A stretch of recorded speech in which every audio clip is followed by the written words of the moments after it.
Hello, my name is Madison Swineford, and I am a high school senior taking classes at Bloomsburg through the early college program. My intended degree for after I graduate is a nursing BSN program, which is why I chose to do my presentation closely relating to something in the international healthcare field. Therefore, I will be discussing an organization called Doctors Without Borders.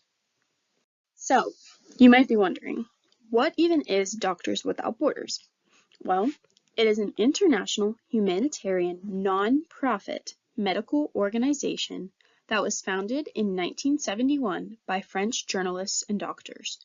The organization is made up of doctors, nurses, midwives, mental health specialists, logisticians, and many other specialists around the world.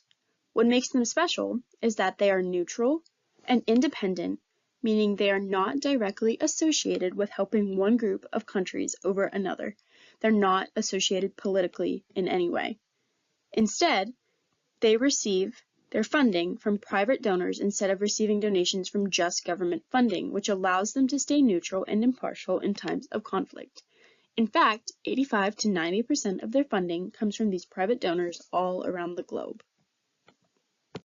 Now, let's dive a bit deeper into some of the global issues that Doctors Without Borders sees and aims to help. The main type of care they provide is urgent medical help in places where there is a lack of medical care in zones of crisis. This can include areas of armed conflict and war, areas that have been struck by natural disasters like hurricanes, tornadoes, tsunamis, floods, or areas that have had an extreme epidemic outbreak like Ebola, the measles, or COVID. They also aim to assist healthcare systems around the world that have collapsed or are overwhelmed.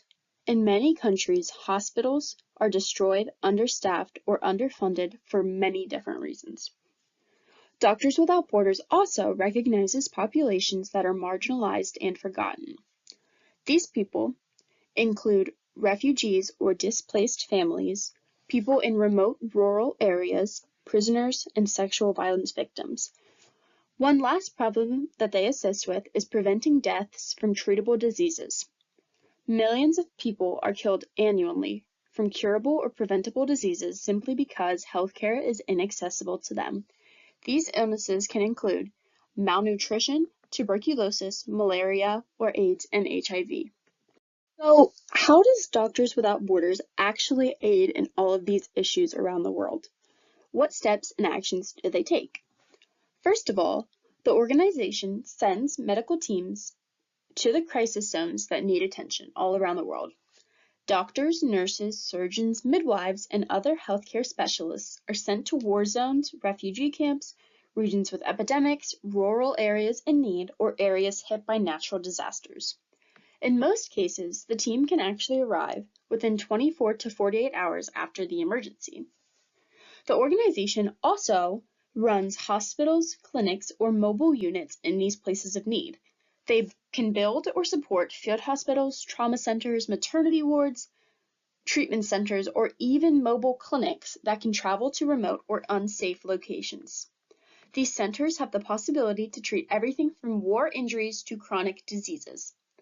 Another thing that they do to support the cause is to send or bring emergency medical supplies to areas that need them. This includes medicines, vaccines, surgical equipment, and even clean water systems or temporary shelters. Doctors Without Borders also is constantly advocating for their patients. They speak out whenever governments block medical aid, civilians are targeted, diseases are neglected, or drug prices are too high. They use their voice for the better to push for better global health policies. They are able to do all of these things by continuing to stay neutral, independent, and impartial. It allows them to be free to go where help is needed most. Although Doctors Without Borders strives to help everyone no matter the ethnicity or demographic, volunteers for the organization often face extreme dangers just while trying to complete their jobs. Since they often work in active war zones, the dangers of gunfire, crossfire, bombings, airstrikes, and armed groups are all around them. The organization itself has also been known to be targeted by enemies of those that it is helping. although they are impartial and not favoring one side or the other. Doctors Without Borders hospitals have been bombed, looted, occupied by armed forces, or forced to shut down. It is also common for humanitarian workers to face threats for any reason, politically, financially, or ideologically, which can lead to kidnapping or volunteers being held hostage.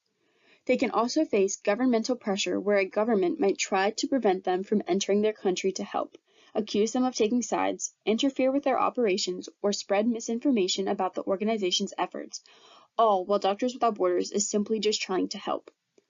More examples of possible dangers to the volunteers could be unsafe travel due to being in more underdeveloped areas of the world, disease exposure due to treating infected patients, and also the emotional or physical stress that comes with the parameters of their job.